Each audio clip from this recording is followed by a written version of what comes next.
Funding for this program is provided by. Additional funding provided by.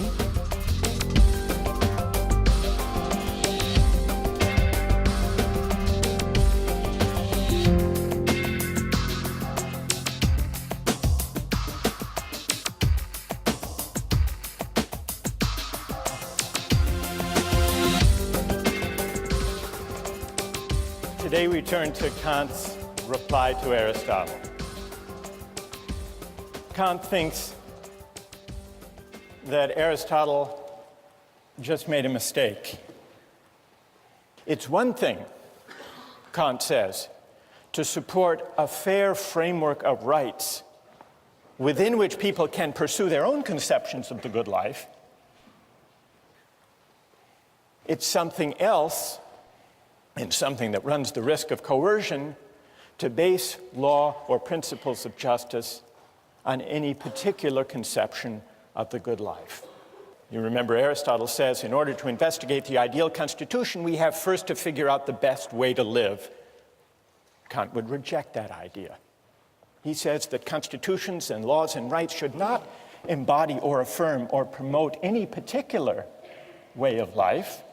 That's at odds with freedom. For Aristotle, the whole point of law, the purpose of the polis, is to shape character, to cultivate the virtue of citizens, to inculcate civic excellence, to make possible a good way of life. That's what he tells us in the Politics. For Kant, on the other hand, the purpose of law, the point of a constitution, is not to inculcate or to promote virtue. It's to set up a fair framework of rights within which citizens may be free to pursue their own conceptions of the good for themselves. So we see the difference in their theories of justice. We see the difference in their account of law, or the role of a constitution, the point of politics. And underlying these differences are two different accounts of what it means to be a free person. For Aristotle, we're free insofar as we have the capacity to realize our potential. And that leads us to the question of fit. Fit between persons and the roles that are appropriate to them. Figuring out what I'm cut out for. That's what it means to lead a free life, to live up to my potential. Kant rejects that idea and instead substitutes his famously demanding notion of freedom as the capacity to act autonomously. Freedom means acting according to a law I give myself. Freedom as autonomy.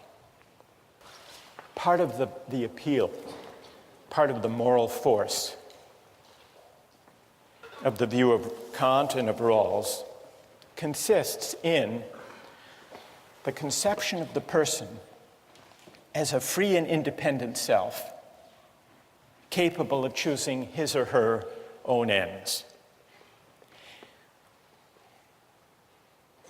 The image of the self as free and independent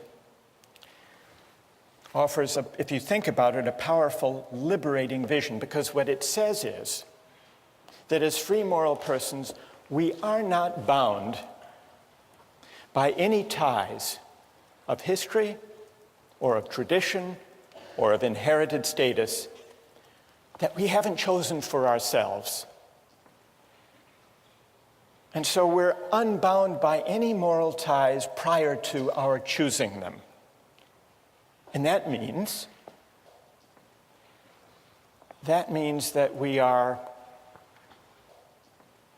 free and independent, sovereign selves. We're the authors of the only obligations that constrain us.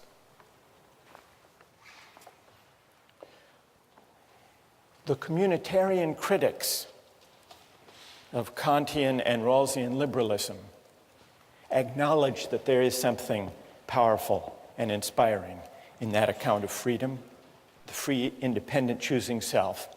But they argue it misses something. It misses a whole dimension of moral life and even political life. It can't make sense of our moral experience because it can't account for certain moral and political obligations that we commonly recognize and even prize. And these include obligations of membership, loyalty, solidarity, and other moral ties that may claim us for reasons that we can't trace to an act of consent. Alistair MacIntyre gives an account, what he calls a narrative conception of the self. It's a different account of the self. Human beings are essentially storytelling creatures, MacIntyre argues.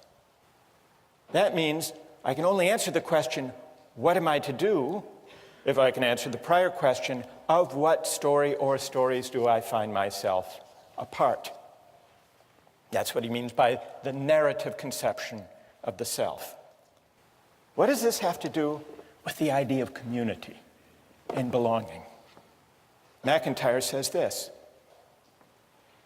once you accept this narrative aspect of moral reflection, you will notice that we can never seek for the good or exercise the virtues only as individuals. We all approach our circumstance as bearers of particular social identities. I am someone's son or daughter, a citizen of this or that city. I belong to this clan, that tribe, this nation. Hence, MacIntyre argues, what is good for me has to be the good for someone who inhabits these roles. I inherit from the past of my family, my city, my tribe, my nation, a variety of debts, inheritances, expectations, and obligations. These constitute the given of my life, my moral starting point. This is, in part, what gives my life its moral particularity. That's the narrative conception of the self. And it's a conception that sees the self as claimed or encumbered, at least to some extent, by the history, the tradition, the communities of which it's a part. We can't make sense of our lives, not only as a psychological matter, but also as a moral matter in thinking what we ought to do without attending to these features about us. Now, MacIntyre recognizes that this narrative account, this picture of the encumbered self, puts his account at odds with contemporary liberalism and individualism. From the standpoint of individualism, I am what I myself choose to be. I may biologically be my father's son, but I can't be held responsible for what he did unless I choose to assume such responsibility. I can't be held responsible for what my country does or has done unless I choose to assume such responsibility. But MacIntyre says this reflects a certain kind of moral shallowness, even blindness. It's a blindness at odds with the full measure of responsibility, which sometimes, he says, involves collective responsibility, or responsibilities that may flow from historic memories. And he gives some examples. Such individualism is expressed by those contemporary Americans who deny any responsibility for the effects of slavery upon Black Americans, saying, I never owned any slaves. Or the young German who believes that having been born after 1945 means that what Nazis did to Jews has no moral relevance to his relationship to his Jewish contemporaries. MacIntyre says all of these attitudes of historical amnesia amount to a kind of moral abdication. Once you see that who we are and what it means to sort out our obligations can't be separated, shouldn't be separated from the life histories that define us. The contrast, he says, with the narrative account is clear. For the story of my life is always embedded in the story of those communities from which I derive my identity. I am born with a past, and to try to cut myself off from that past is to deform my present relationships. So there you have in McIntyre a strong statement of the idea that the self can't be detached, shouldn't be detached from its particular ties of membership, history, story, narrative. Now, I want to get your reactions to the communitarian critique of the individualist or the voluntarist, the unencumbered self. But let's make it concrete so that you can react to more than just the theory of it by looking at the two different accounts of moral and political obligation that arise, depending on which of these conceptions of the person one accepts. On the liberal conception, moral and political obligations arise in one of two ways. There are natural duties that we owe human beings as such, duties of respect for persons qua persons. These obligations are universal. Then, as Rawls points out, there are also voluntary obligations, obligations that we owe to particular others insofar as we have agreed, whether through a promise or a deal or a contract. Now, the issue between the liberal and communitarian accounts of the self, is there another category of obligation or not? The communitarian says there is. There is a third category that might be called obligations of solidarity or loyalty or membership. The communitarian argues that construing all obligations as either natural duties or voluntary obligations fails to capture obligations of membership or solidarity.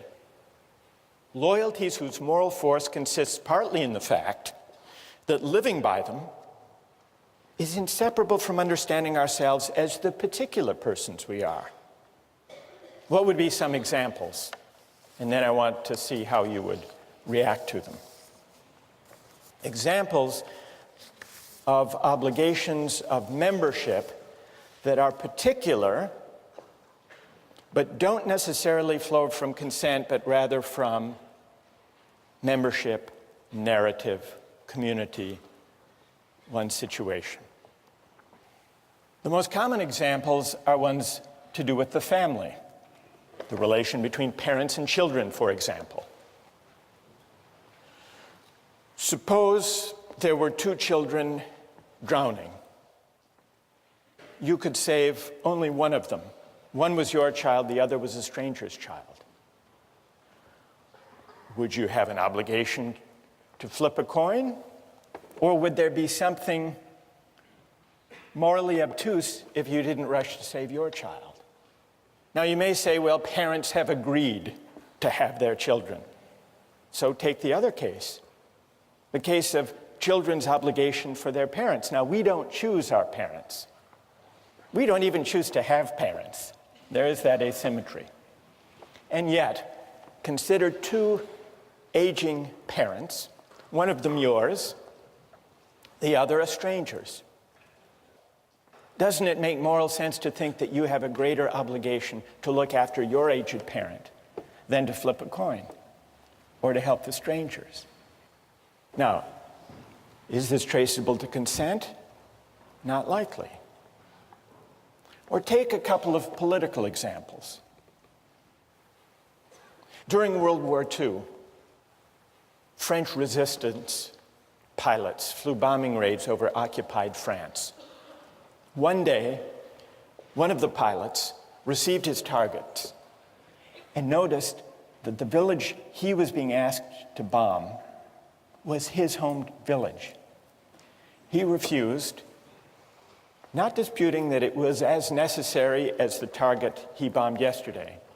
He refused on the ground that he couldn't bring himself. It would be a special moral crime for him to bomb his people, even in a cause that he supported, the cause of liberating France. Now, do we admire that?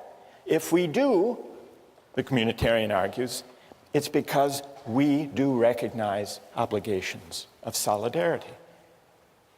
Take another example. Some years ago, there was a famine in Ethiopia. Hundreds of thousands of people were starving. The Israeli government organized an airlift to rescue Ethiopian Jews. They didn't have the capacity to rescue everyone in Ethiopia. They rescued several hundred Ethiopian Jews. Now, what's your moral assessment? Is that a kind of morally troubling partiality, a kind of prejudice? Or, as the Israeli government thought, is there a special obligation of solidarity that this airlift properly responded to? Well, that takes us to the broader question of patriotism. What, morally speaking, is to be said for patriotism? There are two towns named Franklin. One is Franklin, Texas, and the other is just across the Rio Grande River, Franklin, Mexico. What is the moral significance of national boundaries? Why is it, or is it the case, that we as Americans have a greater responsibility for the health and the education and the welfare and public provision for people who live in Franklin, Texas, than equally needy people just across the river living in Franklin, Mexico? According to the communitarian account, membership does matter. And the reason patriotism is at least potentially a virtue is that it is an expression of the obligations of citizenship. How many are sympathetic to the idea that there is this third category of obligation, the obligations of solidarity or membership? How many are sympathetic to that idea? And how many are critical of that idea? How many think all obligations can be accounted for in the first two ways? All right, let's hear from the critics of the communitarian idea first. Yes? My biggest concern with the idea of having obligations because you're a member of something or because of solidarity is that it seems that if you accept those obligations as being sort of morally binding, then there's a greater occurrence of overlapping obligations, a greater occurrence of good versus good. And I don't know if this sort of framework allows us to choose between them. Good. And what's your name? Patrick. So you worry that if we recognize obligations of membership or solidarity, since we inhabit different communities, their claims might conflict. And what would we do if we have competing obligations? Yes? Well, one solution is that we could view ourselves as ultimately members of the human community, and that then within that we have all these smaller spheres of that, you know, I am an American or I am a student at Harvard. And so the most important community to be obligated to is the community of human beings, and then from there you can sort of evaluate which other ones are most important to you. So the most universal, and what's your name? Nicola? So Nicola, you say the most universal community we inhabit, the community of humankind, always takes precedence. Yes. Patrick, are you satisfied? No. Why not? It seems rather arbitrary that we should choose the universal obligation over the more specific obligation. I might also say that I should be obligated first to the most specific of my obligations. For instance, take my family as a small unit of solidarity. Perhaps I should be first obligated to that unit, and then perhaps to the unit of my town, and then my country, and then the human race. Good, thank you. I want to hear from another critic of the communitarian view, we have the objection, well, what if goods collide? Who objects to the whole idea of it? Who sees patriotism as just a kind of prejudice that ideally we should overcome? Yes? Patriotism reflects a community membership. That's a given. I think the problem is that whereas some memberships are natural narratives, the narrative of citizenship is a constructed one, and I think a false one. Because as the river is just a historical accident, it makes no sense that because the lottery of birth threw me into the United States as opposed to Mexico, that that's the membership that I should be a part of. Good. And what's your name? Elizabeth. Elizabeth. Who has a reply? Yes. I think in general, we have to ask, where do our moral obligations arise from anyway? And I think basically there'd be two places from which they could arise. One would be kin, and another one would be reciprocity. And the closer you are associated to other people, there's a natural reciprocity there in terms of having interactions with those people. You interact with the neighbors on your street, with the other people in your country through economic arrangements. But I don't know, and you don't know those people in Franklin, Texas, any more than you know the people in Franklin, Mexico, do you? Presumably, you're naturally more connected with the people in your own country in terms of interaction and trade than you are with people in other countries. Good. Who else? Well, go ahead. Yeah, I think that a lot of the basis for patriotism can be compared to like school spirit or even house spirit that we see here, where freshmen are sorted into houses and then within a day they have developed some sort of attachment or pride associated with that house. And so I think that we can probably draw a distinction between a moral obligation for communitarian beliefs and sort of just a sentimental, emotional attachment. Good. Wait, stay there. What's your name? Rena. What about, go back to my example about the obligation of the child to the parent. Would you say the same thing there? It's just may or may not be a sentimental tie, but it has no moral weight? Well, I mean, I'm not entirely certain that accident in the initial stage is something that will preclude like moral obligations later. So, you know, just because we were randomly sorted into a house or just because we don't choose who our parents are or what country we're born into doesn't necessarily mean that we won't like develop an obligation based on some type of benefit, I guess, which is sort of shaky. So your obligation to your aged parent that's greater than to aged parents around the world is only because and insofar as you're repaying a benefit that your parent gave you when you were growing up? Yeah, I mean, I would say that if we look at cases of adoption where, you know, you have a biological parent somewhere else that you don't interact with, and then you have a parent, you know, who adopted you, most people would say that if you had to pick between them in the case of, you know, aging parents, that your obligation would lie more with the person who raised you and who had exchanges with you meaningfully. May I ask you one more question about the parent? Sure. Do you think that a person with a bad parent owes them less? I don't know, because I've never had a bad parent.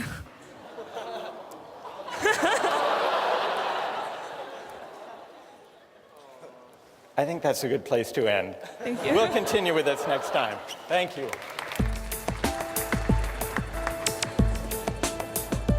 If I were working on an ec problem set, for example, and I saw that my roommate was cheating, that might be a bad thing for him to do, but I wouldn't turn him in.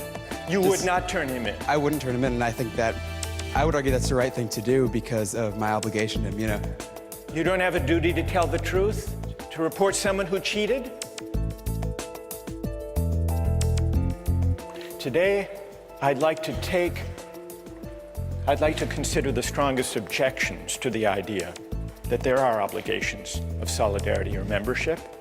Then I want to see if those objections can be met successfully. One objection emerged in the discussion last time. Patrick said, well,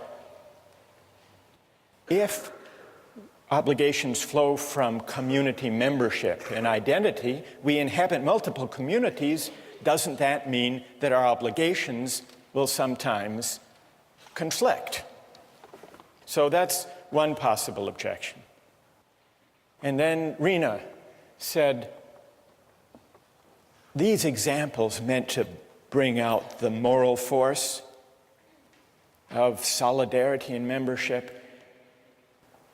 Examples about parents and children, about the French resistance fighter asked to bomb his own village and drawing back, about the airlift by Israel of Ethiopian Jews. These examples, they may be intuitively evocative, Rena said, but really they're pointing to matters of emotion, matters of sentiment, not true moral obligations.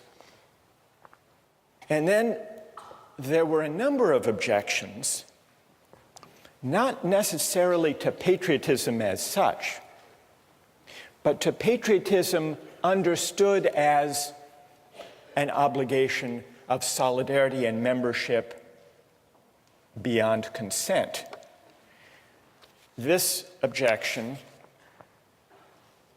allowed that there can be obligations to the communities we inhabit, including obligations of patriotism, but this objection argued that all of the obligations of patriotism or of community or membership are actually based on liberal ideas and perfectly compatible with them. Consent, either implicit or explicit, or reciprocity. Julia Rothau, for example, on the website, said that liberalism can endorse patriotism as a voluntary moral obligation. Patriotism and familial love both fall under this category. Because after all, Julia points out, the Kantian framework allows people free rein to choose to express virtues such as these if they want to. So you don't need the idea of a non-voluntary particular moral obligation to capture the moral force of community values. Where's Julia? Okay, so did I summarize that fairly? There is actually, Julia actually is in line with what Rawls says about this very topic. You weren't aware of that. You came up with it on your own. That's pretty good. Rawls says, when he's discussing political obligation, he says it's one thing if someone runs for office or enlists in the military. They're making a voluntary choice. But Rawls says there is, I believe, no political obligation, strictly speaking, for citizens generally, because it's not clear what is the requisite binding action and who has performed it. So Rawls acknowledges that for ordinary citizens, there is no political obligation except insofar as some particular citizen willingly, through an act of consent, undertakes or chooses such an obligation. That's in line with Julia's point. It's related to another objection that people have raised, which is it's perfectly possible to recognize particular obligations to one's family or to one's country, provided honoring those obligations doesn't require you to violate any of the natural duties or requirements of universal respect for persons qua persons. So that's consistent with the idea that we can choose, if we want to express a loyalty to our country or to our people or to our family, provided we don't do any injustice within the framework, acknowledging the priority, that is, of the universal duties. The one objection that I didn't mention is the view of those who say that obligations of membership really are a kind of collective selfishness. Why should we honor them? Isn't it just a kind of prejudice? So what I'd like to do, perhaps if those of you who have agreed, who wrote and who have agreed to press these objections, perhaps if you could gather down all together, we'll form a team as we did once before, and we'll see if you can respond to those who want to defend patriotism conceived as a communal obligation.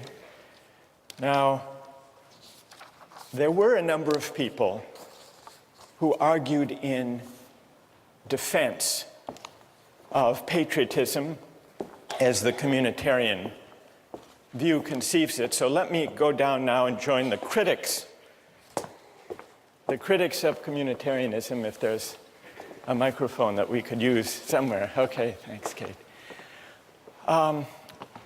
Who, as the critics of patriotism, communal patriotism, gather their forces here? Patrick, if you want to, you can join as well, or Rena. Others who have spoken or addressed this question are free to join in. But I would like to hear now from those of you who defend patriotism and defend it as a moral obligation that can't be translated back into purely consent-based terms, can't be translated into liberal terms. Where's AJ Kumar? AJ, everybody seems to know you. All right, let's hear from AJ. You said, in the same way I feel I owe more to my family than to the general community, I owe more to my country than to humanity in general.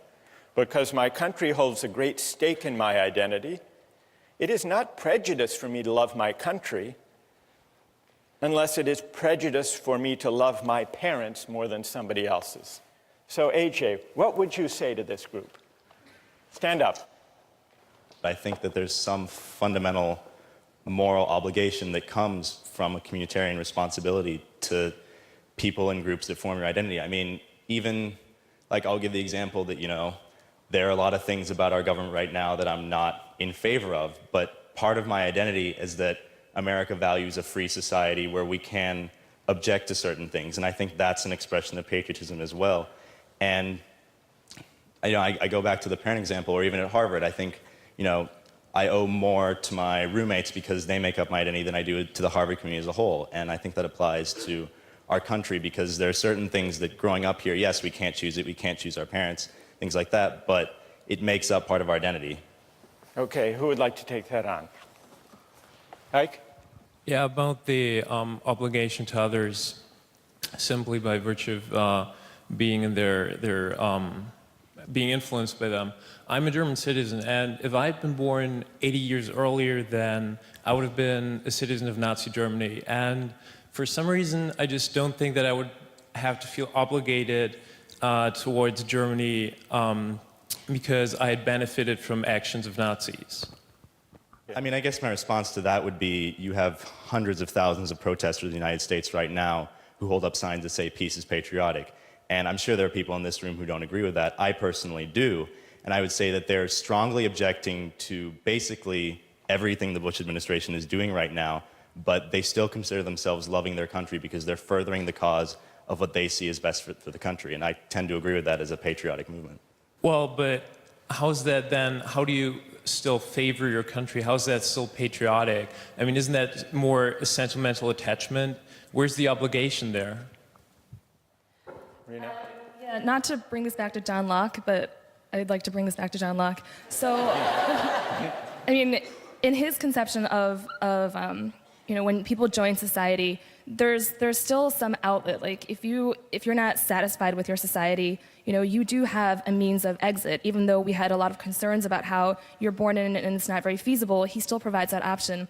If we want to say that your obligation to society is a moral one, that means that prior to knowing exactly what that society is going to be like or what your position is going to be in that society, that means that you have a binding obligation to like a completely unknown body that could be, completely foreign to all of your personal beliefs or, what you would hold to be Do you correct. think that kind of communal obligation or patriotism means writing the community a blank moral check?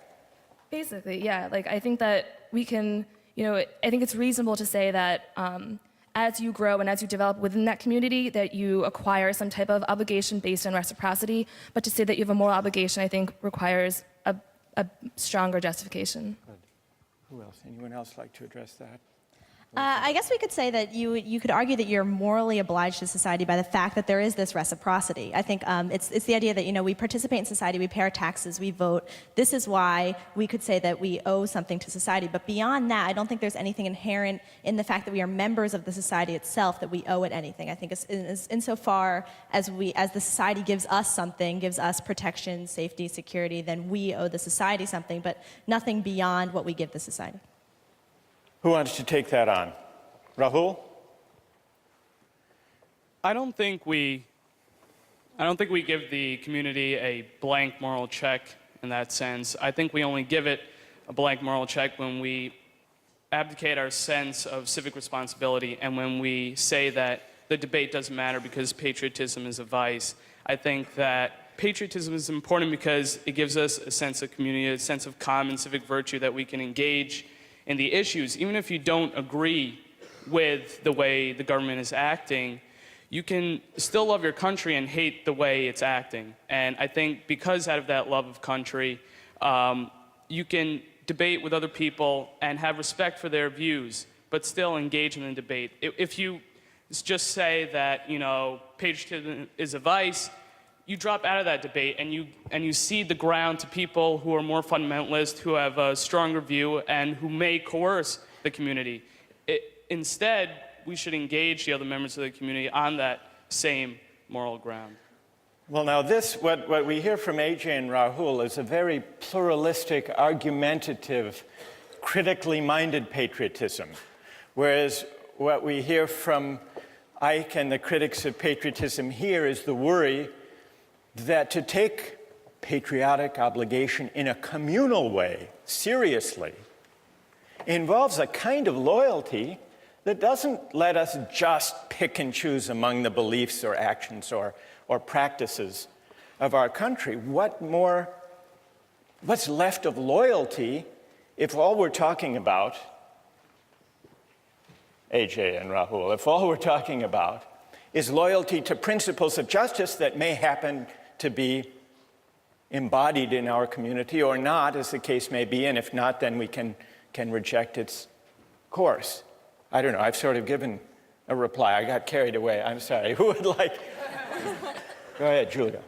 Yeah, I think that patriotism, you need to define what that is. It sounds like, you know, you would normally think that we were given a more weak definition here of patriotism amongst us, but it almost sounds like your definition is merely to have some sort of civic involvement in debating within your society. And I think that that kind of undermines maybe some of the moral worth of patriotism as a virtue as well. I think if you can consent to a stronger form of patriotism if you want, that's a stronger, I guess, moral obligation than even what you're suggesting. What we really need to sharpen the issue is an example from the defenders of communitarianism of a case where loyalty can actually compete with and possibly outweigh universal principles of justice. Isn't that's the test they really need to meet, isn't it? All right, so that's the test you need to meet, or any among you who would like to defend obligations of membership or solidarity independent of ones that happen to embody just principles. Who has an example of a kind of loyalty that can and should compete with universal moral claims, respect for persons? Go ahead. Yeah, if I were working on an EC problem set, for example, and I saw that my roommate was cheating, that might be a bad thing for him to do, but I wouldn't turn him in.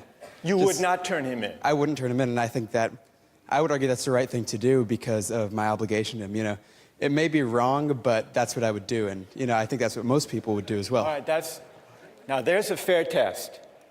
He's not slipping out by saying he's invoking in the name of community some universal principles of justice. What's your name? Stay there. What's your name? It's Dan. Dan? So what do people think about Dan's case? That's a harder case for the ethic of loyalty, isn't it? But a truer test? How many agree with Dan?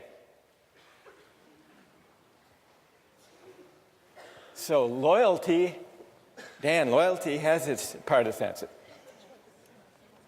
How many disagree with Dan?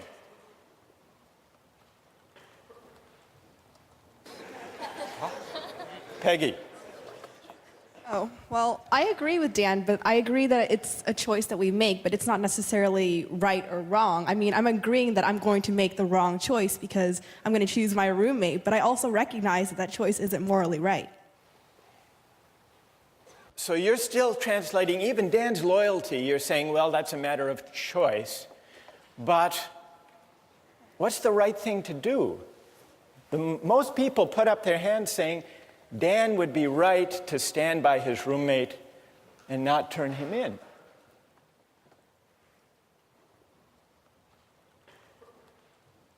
Yes, go ahead. Also, I think as a roommate, you have insider information, and that might not be something you want to use. That might be something unfair to hold against. You know, you're spending that much time with a roommate.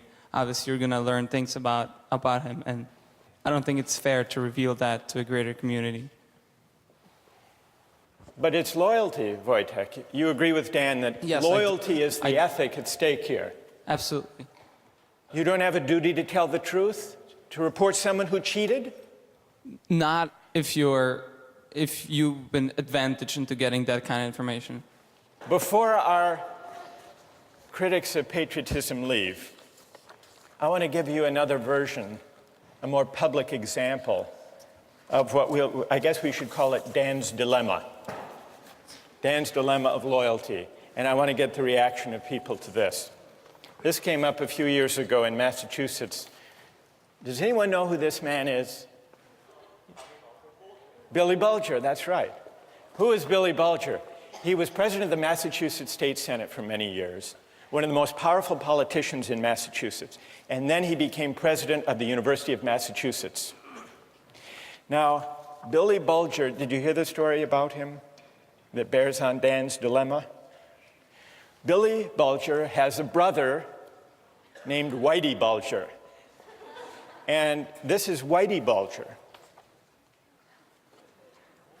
His brother Whitey is on the FBI's most wanted list, alleged to be a notorious gang leader in Boston, responsible for many murders, and now a fugitive from justice. But when the U.S. attorney, they called Billy Bulger, then the president of the University of Massachusetts, before the grand jury and wanted information on the whereabouts of his brother, this fugitive, and he refused to give it. The U.S. attorney said, just to be clear, Mr. Bulger, you feel more loyalty to your brother than to the people of the Commonwealth of Massachusetts?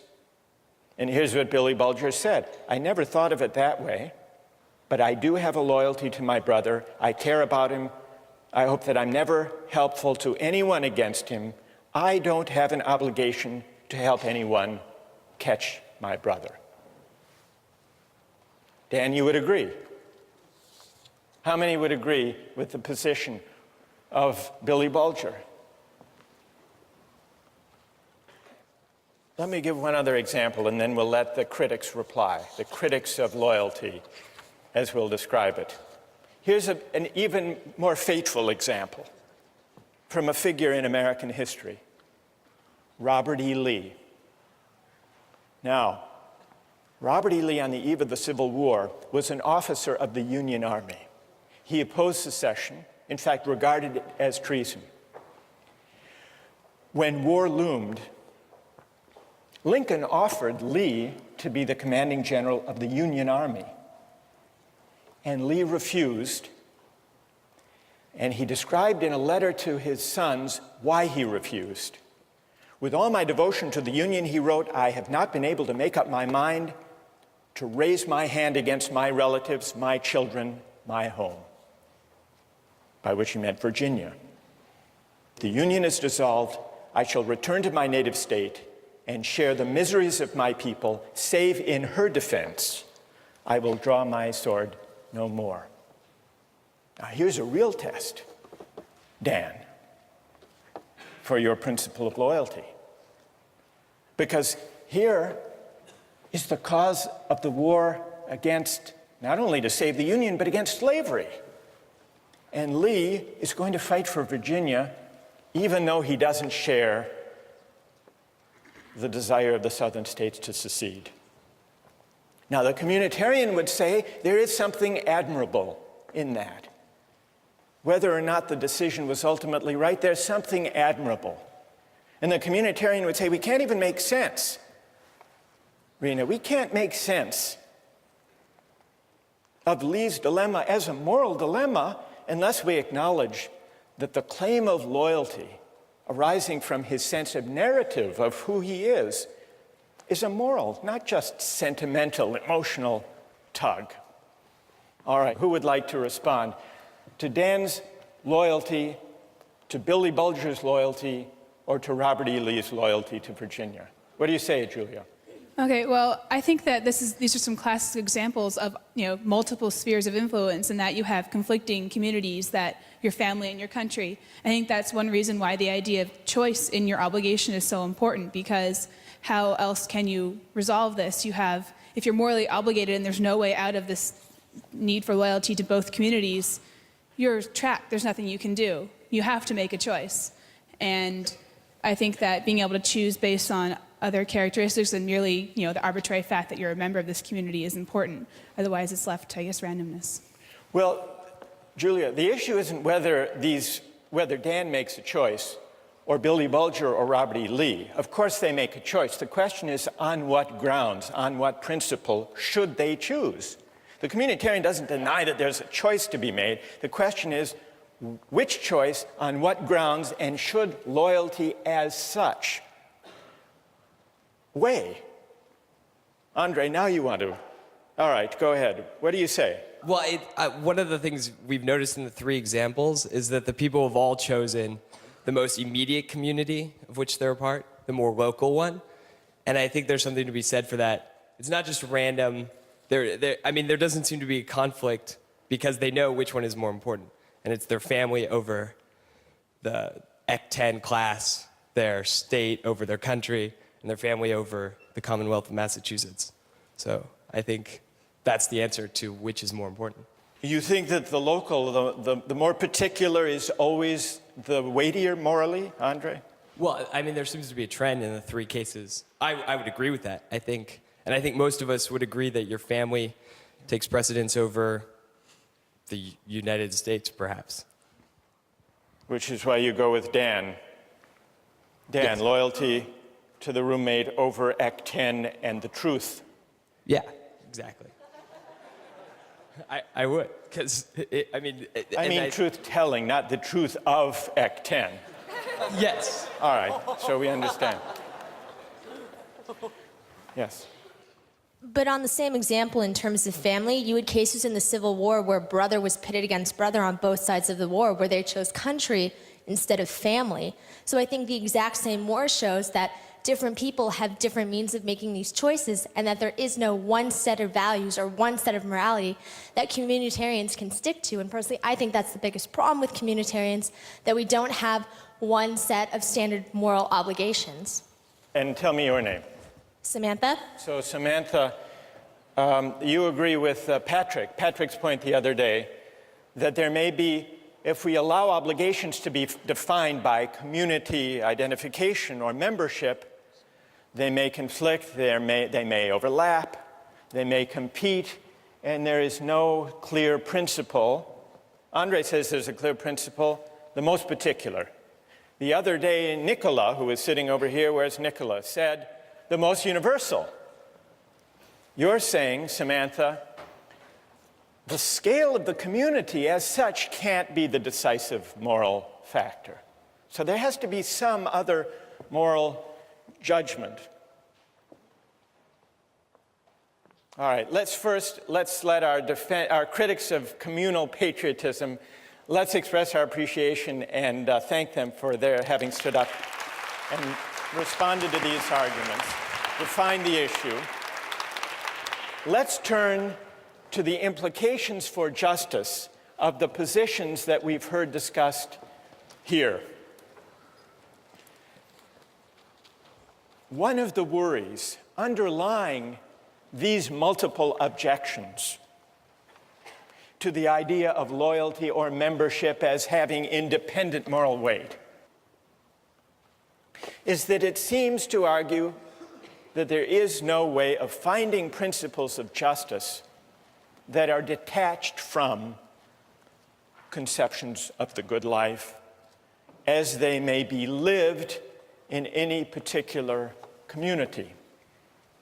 Suppose the communitarian argument is right. Suppose the priority of the right over the good can't be sustained. Suppose instead that justice and rights unavoidably are bound up with conceptions of the good.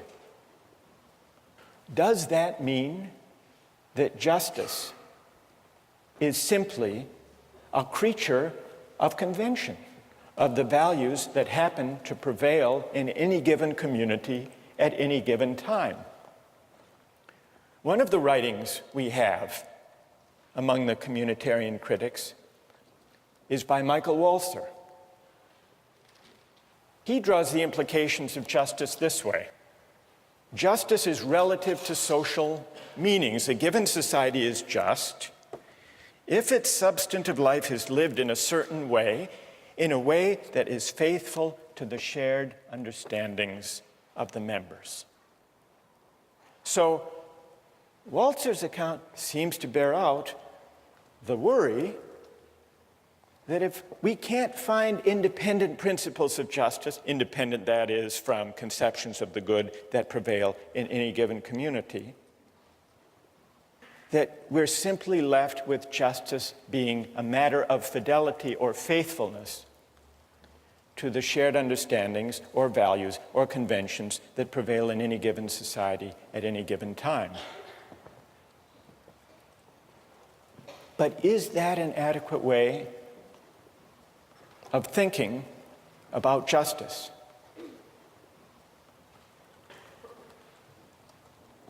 Well, let's take a look at a short clip from the documentary Eyes on the Prize. It goes back in the 1950s in the South. Here are some situated American Southerners who believe in the tradition, in the shared understandings of segregation. Listen to the arguments they make about loyalty and tradition, and see if they don't make you uneasy about tying arguments about justice to the shared understandings or traditions that prevail in any given society at the moment. Let's run the clip. This land is composed of two different cultures, a white culture and a colored culture, and I've lived close to them all my life. But I'm told now that we've mistreated them and that we must change, and these changes are coming faster than I expected, and I'm required to make decisions on a basis of a new way of thinking, and it's difficult. It's difficult for me, it's difficult for all Southerners. Well, there you have it. Narrative selves, situated selves, invoking tradition. Doesn't that show us that justice can't be tied to the shared understandings of goods that prevail in any given community at any given time? Or is there a way of rescuing that claim from this example? Think about that question, and we'll return to it next time.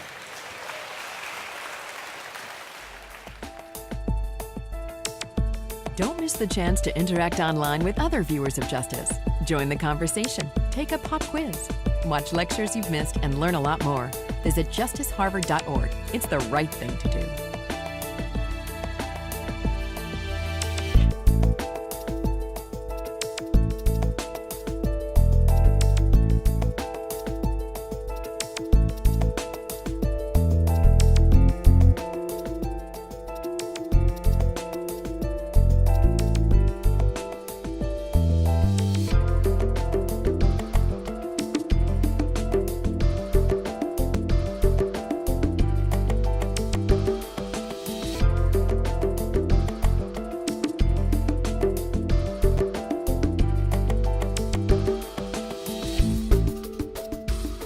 Funding for this program is provided by... Additional funding provided by